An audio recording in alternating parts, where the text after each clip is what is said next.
Welcome to our short tutorial for the embroidery fan-in satin stitch. Take the fabric that you'll be embroidering and mark out the shape that you would like to stitch with your chalk or fabric marker.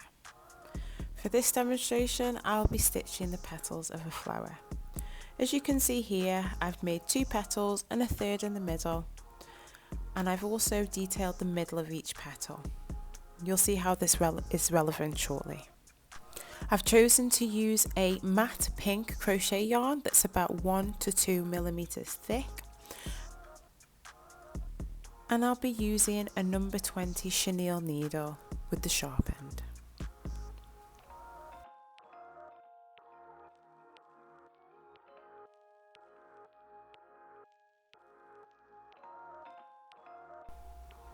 First, thread your needle with your thread. Because this type of crochet thread frays quite easily, as you can see here, I'm clamping the end of the thread between my fingers and feeding the eye of the needle towards the thread. With this one I had to have a go a couple of times because it had already frayed, and here I make it a little bit wet so it makes it easier to stick together. Once you've pulled the thread through your needle, you want to make a small knot at the end.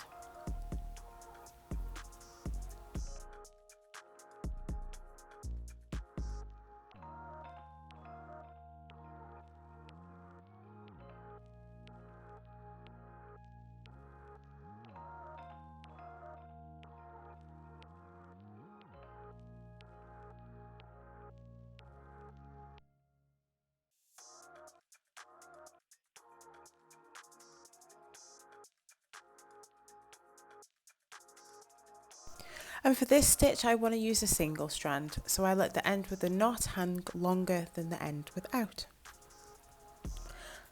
And now let's begin.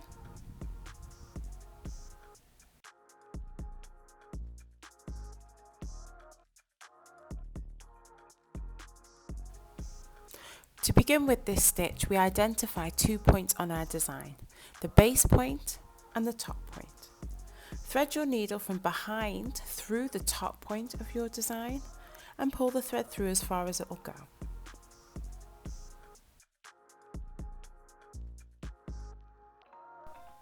We then go back into the fabric towards the back at the base point of our design. Find your next point to the left and slightly further along your drawn line, and pull the thread through to the front of the fabric.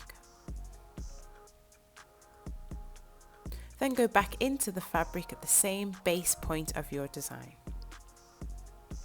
No matter where we come out for the exiting stitch at the top of our design, we will always enter back into the fabric at the base point, or as close to it as we can in order to develop the fanning shape that we are defining with this stitch. From here you can choose to alternate which side you want to come out of at the front of your fabric when doing the top points. This makes it easier to keep the tension of your stitches balanced. Or if you're a little bit more experienced and have more confidence with this, you can choose to fill one side first and then go over and fill the other side.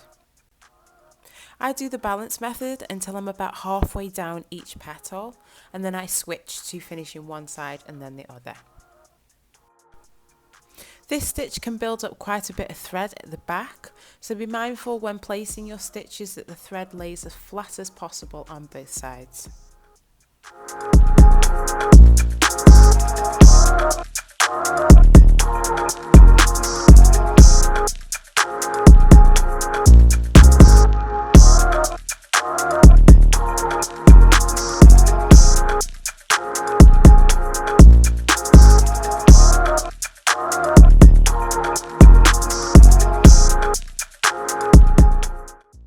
Once we finish our first petal, we repeat the same steps for our second and third petal.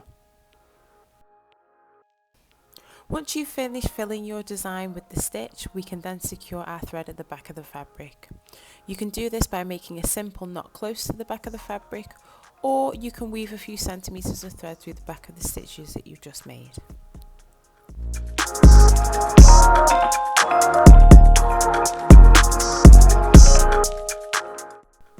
Your design is now complete. Give it a try and share with us how it turns out.